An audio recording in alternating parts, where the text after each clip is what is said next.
Welcome to the channel. Today we are going to pick something I have wanted for a very long time. A snowblower, but not a snowblower for that one. A hand-pushed snowblower. I haven't run this car now in 2-3 months, so I'm a bit worried it will not start. I put the heater on 1 hour ago. It's minus 22 I think now. So let's see if she starts. Ooh. Oh, it's getting pretty warm. I'm running the heater in here so that hopefully I can get this ice off the windows. First attempt.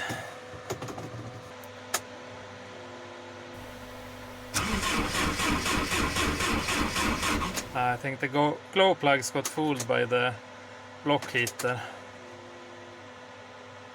Okay. Oh no! Yeah, that didn't really go according to plan. I never hesitated.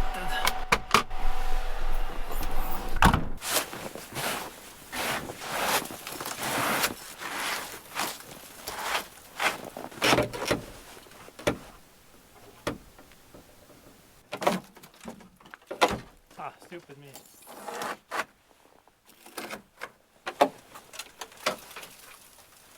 Oh, snow everywhere. Where can we plug starter leads? Yeah, it seems like there's no place to plug in the starter leads. Everything is encapsulated, so I need to put the battery on the other battery. So I will put some leads on it and see if it will start after that. Okay, I plugged in some starter wires here and then extra battery.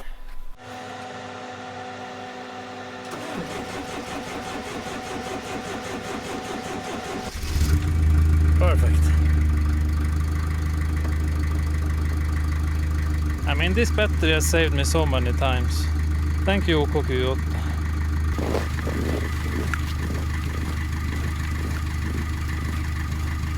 Ah, she's smoking pretty nice, or pretty much.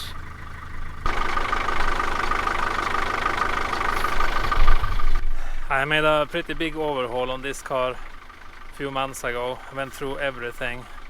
So I'm not going to bother checking under the hood. It was not leaking anything or stuff like that. So let's take off the snow and then get going.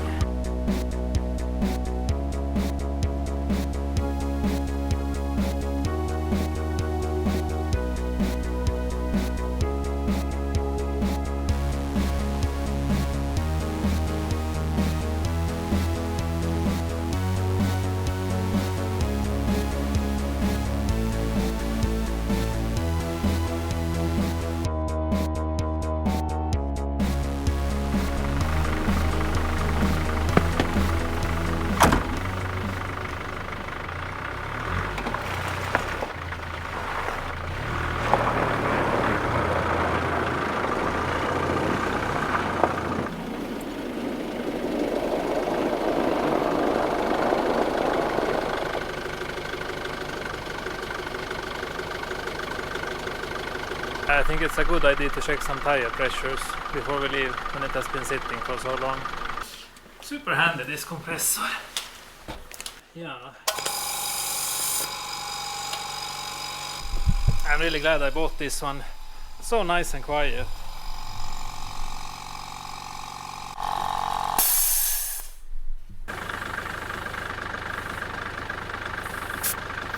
Put it around 2.7. In the summer I run closer to 3. Get better grip if you have a little bit less air.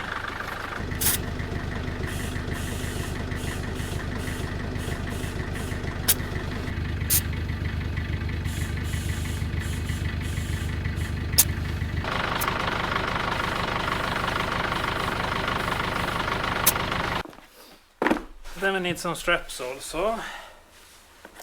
This is not any heavy stuff, so I will just bring maybe 2 of these.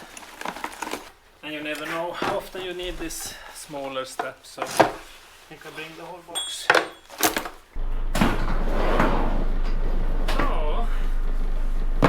So, here is some junk I'm going to dump. This washing machine was in the house when we bought it, and it broke. I fixed it.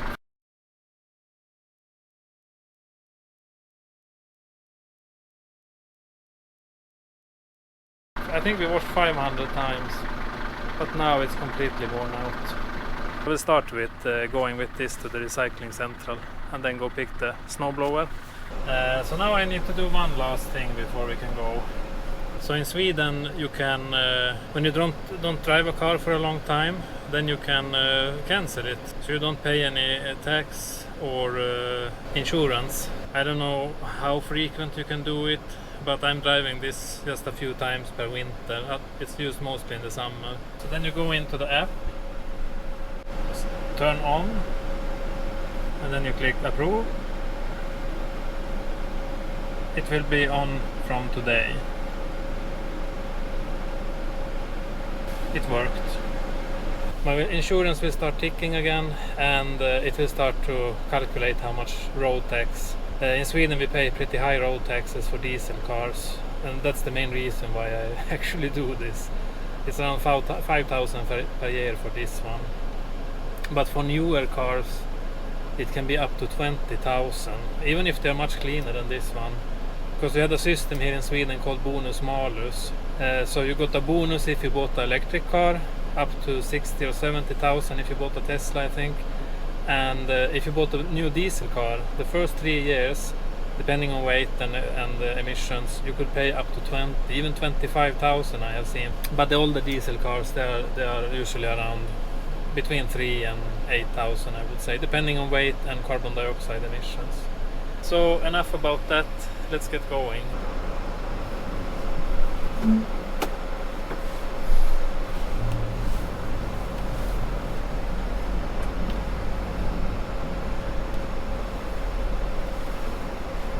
Just need to run in and pick a few things. Oh, my plan was to be on the road 1 hour ago, 2 hours almost, but I was a bit too optimistic, thinking this will just start.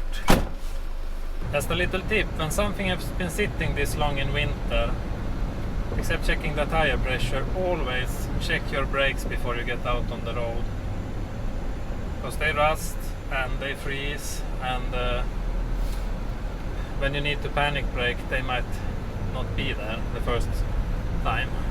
So for those of you that follow me, you probably wonder, why am I only driving old stuff? Yeah, except the Citroen, that's pretty new. And the main reason for that is, one, it's cheap. I paid 13,000 for this car, and then a bit of overhaul and tires. I mean, tires you always need, so that I don't consider. But you get this much car for 13,000. The same with the Renault. I paid 11,000 for that one.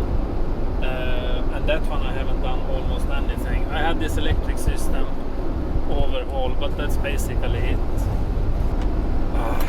Trying to get the heat to the window. Starting to clog up the windows here. But then, secondly, everything is very easy to fix. I can fix almost everything myself. 2 main reasons. One, I can afford these things. I don't, very decent money, and I can work on them myself. And then there's a lot talk nowadays about climate change and exhaust gases and blah blah blah. And I'm definitely not denying climate change, definitely not.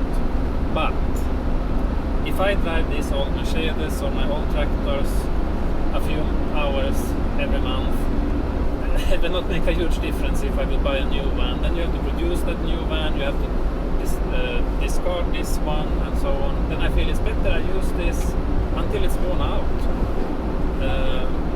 and then it can go to recycling. One big issue I see nowadays with this whole climate debate is that we try to solve a problem by consuming more. Okay, now we are at the recycling station. I hope they're open today. Sometimes they have a bit weird opening hours. Somewhere there we should go. Yeah, that went pretty smooth. I got help from a guy there. but I couldn't film it. Doesn't feel right to film random people. So, towards Umeå.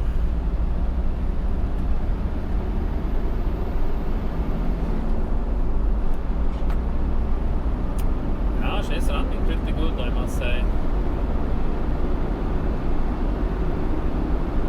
I don't know if you heard the turbo is whistling all the time.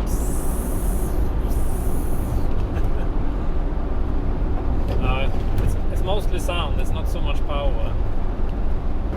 You can see here they have salted the road pretty much, even if it's 15, around 15 minus Celsius. There's no snow at all. Yeah, if you want to get your car rusted away, drive on Swedish roads. So here you can see Umeå River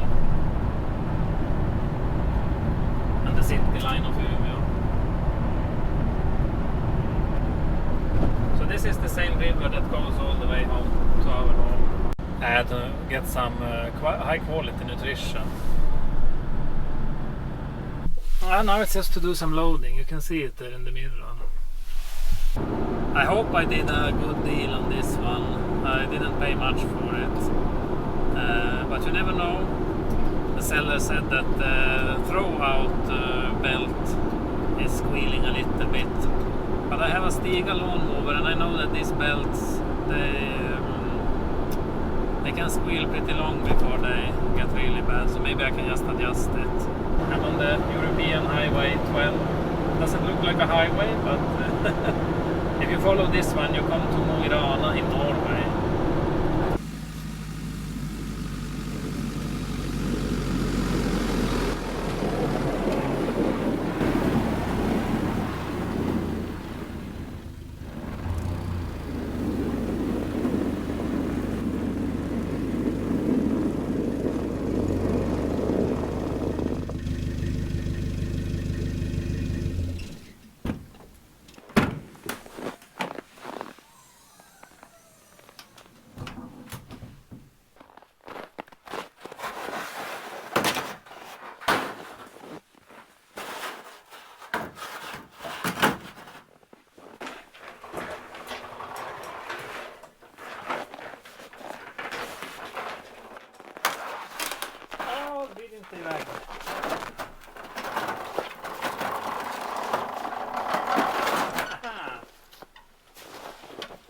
That was a bit too close.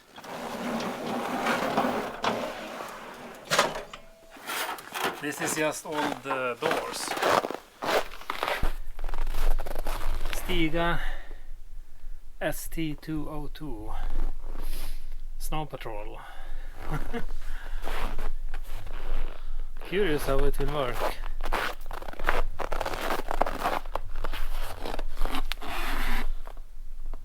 I'm standing in the garage, as you see, so you can guess how it went with the snowblower. We got a lot of snow yesterday and I was planning to record a first test, but I was like, I lift the dipstick before I go get the camera. And it was 3 times the amount of oil that it should be, so I need to look into that. It's a bit weird with this engine. Here you have one oil fill plug. Here you have one oil fill plug, and there. So I guess depending on where this engine is sitting, they either use this, that, or in this case, I guess it's too hard to fill here, I don't know. So then they made a, or it should be easy to use, I don't know. Check that there is no any fuel spilling or fuel leakage. Among engine exhaust emissions, they're toxic CO, so never use. From those warning signs you can see that this is not a machine they have spent enormous budget on. Except this oil issue, I also have, he said that the belt was squealing and you can see there's a bit of rubber here, so I need to open this and see what is going on. Okay, let's see how it looks here.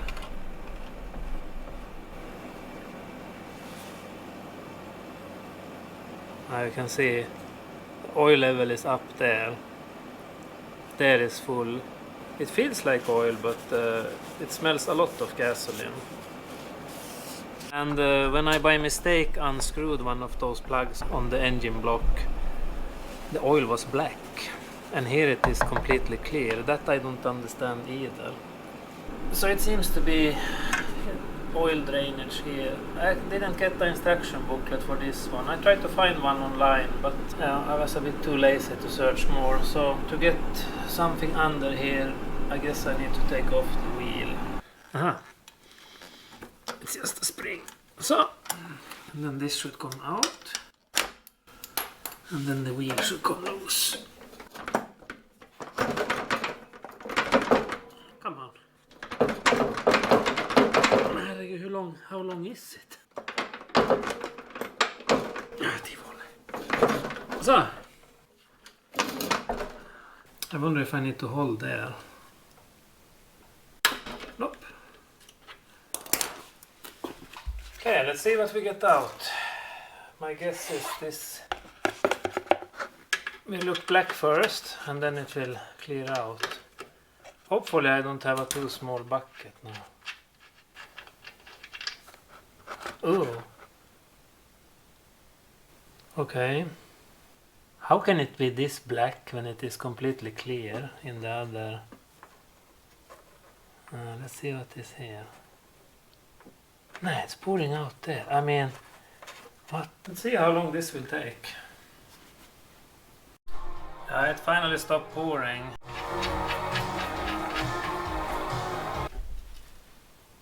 You can see a few shiny particles, but not much. I don't know if the oil has ever been changed. And here we can see the volume. So around 900 here. Yeah, so I finally found the instruction manual online and it should have 0.6 liter, that's full. So it's not weird that it was coming out from this normal filling plug on both sides. I don't know really what that could cause, but I'm thinking that if you're going above full, technically the piston will touch the oil or be dipped in the oil, if I'm getting it right.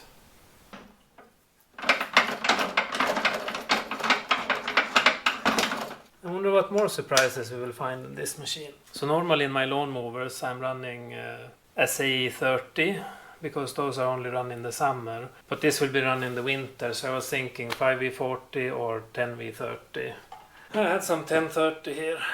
The same I run in the tractor with the loader.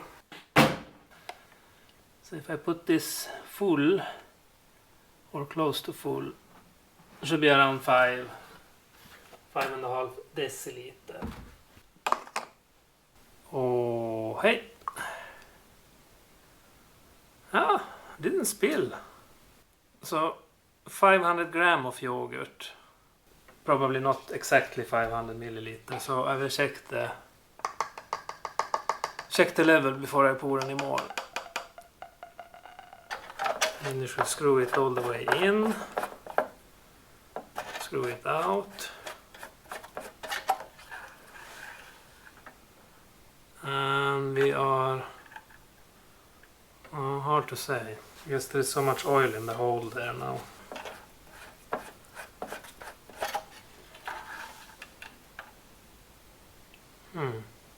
Did I fill too much? Like the previous owner. Yeah, I think I filled too much. I don't feel for pulling out the plug, so I will just suck out a bit. So if we take out... Come on. We take out around 50 ml. Okay. Swoop, whoop, whoop, whoop. Yeah. I don't know. You cannot do anything with oil without spilling it basically everywhere. It will get a nice finish here now. Slightly above full. So now it's just above there. But on the other hand, when I bought it, it was somewhere there. So I will let it be there. Something I realized with my lawnmower is that all the screws and nuts are usually the same size on these things. So let's see. 10mm here. Is it 10mm here? Oh yeah.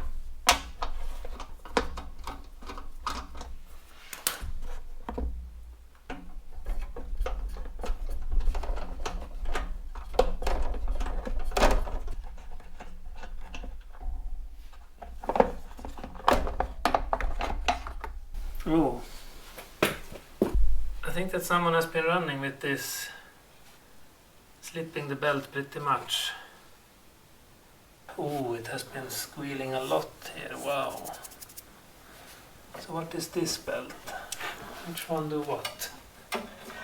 Okay, so that is the drive for the fan. And this is the drive for the wheels. Doesn't feel glazed. Just feels very loose. So now it is fully tightened. That definitely needs to be tightened more. When you pull that handle, what actually happens is that here is the wire going. It goes under there and then all the way there. There is an adjustment here. So technically what you need to do is just move this a hole further. So let's see.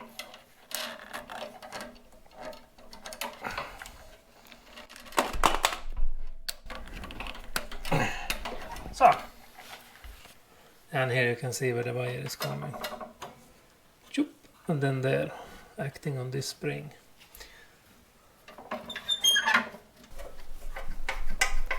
Now it feels better.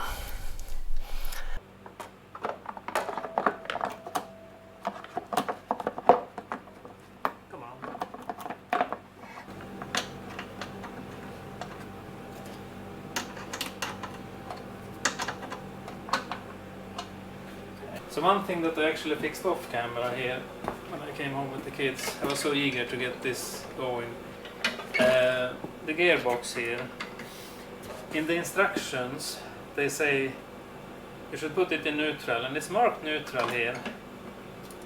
The problem is that there is no neutral.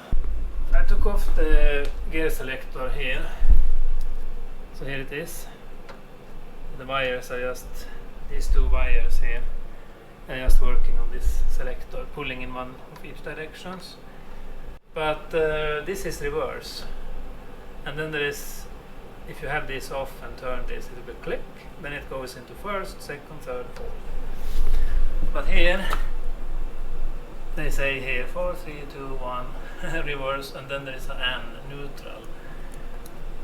So it was a bit confusing, but what I did in the end was that the first gear was very easy to find on this gear selector. So I put it in first, lift it up, and then I had it on, and I was wiggling that selector so I had it exactly in first gear. And then I tightened these wires according to the instructions. So now when I have in first, it's actually running in first. And when I have it in reverse, it's reversing. And then I adjusted this also. I think it should actually normally be in this position, but something has broken here. But now it put the perfect amount of tension. Finally time to try the snowblower. Here you can get a good view on how much snow we have. You see the snowmobile. Now we are on the ground. So I will take it out and let it stand here outside for a few minutes so it cools down, because now it's warm from the garage, so if I start it will just clog or get stuck to the metal.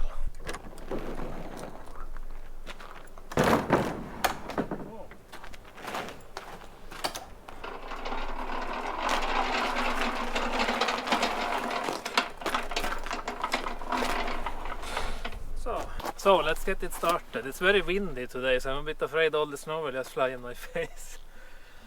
So here you have the fuel on. Here you have a primer. I don't think we need that. This is just a turn off. You can pull it out. And then shock. A bit of throttle. You have a cut-off switch here, so you listen now. There. Wow!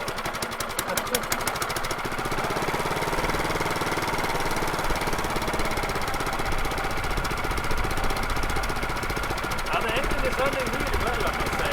First, boom.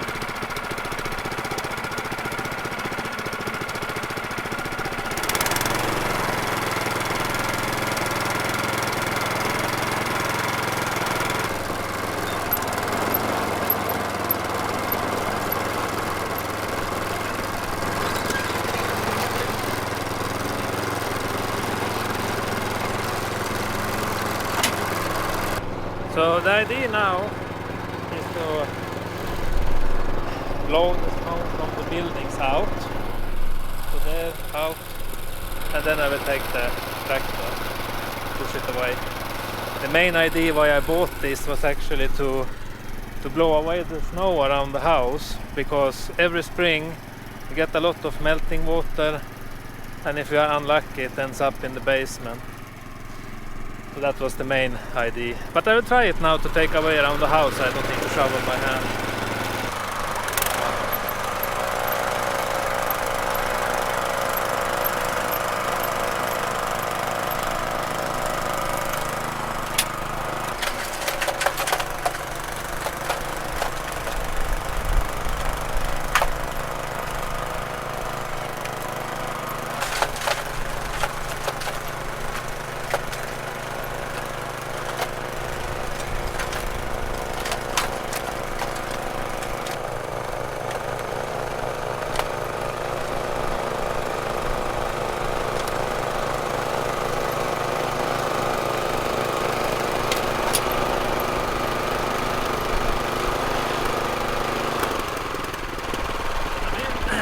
I paid for this, the little things I need to do.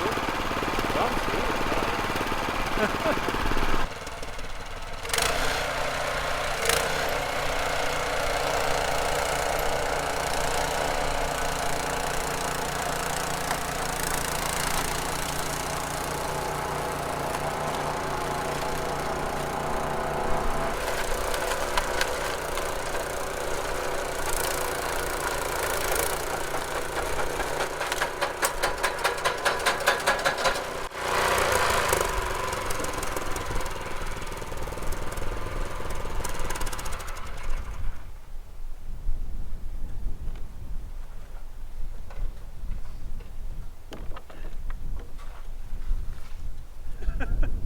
I was putting in the firewood yesterday, I must have dropped this one.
Let's plow here to our sausage grilling spot.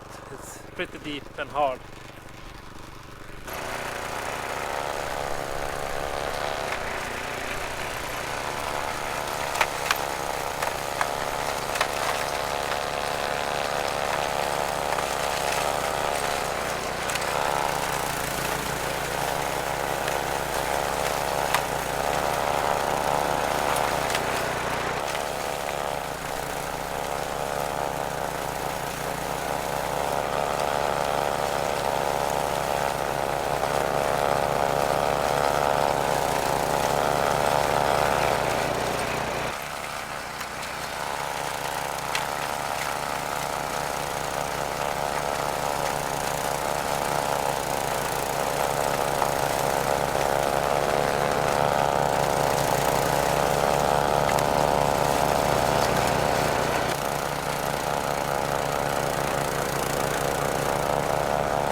Yeah, it starts to show the tires.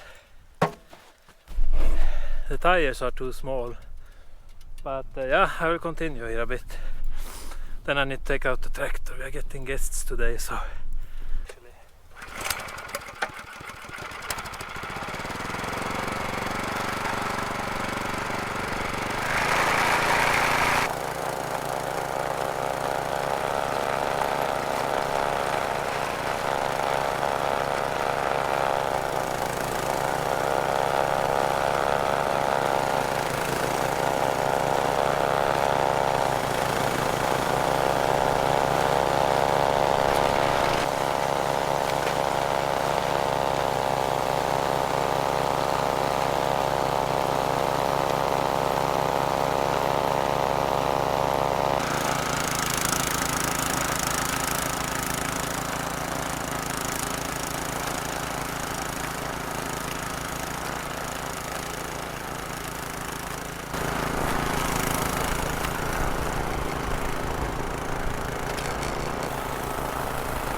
yeah, Stiga ST202 worked much better than I thought.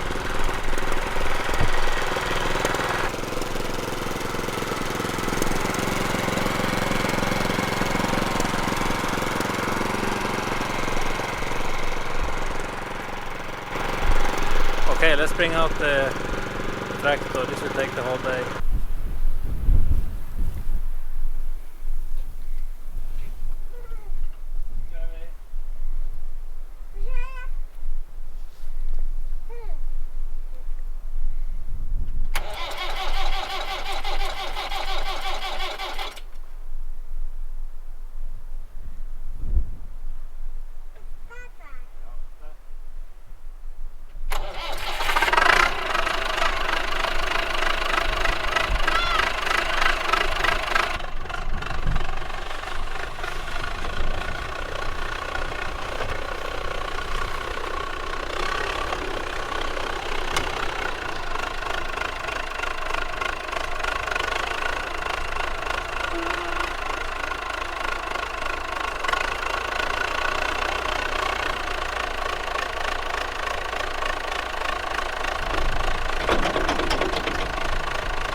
See you in the next one.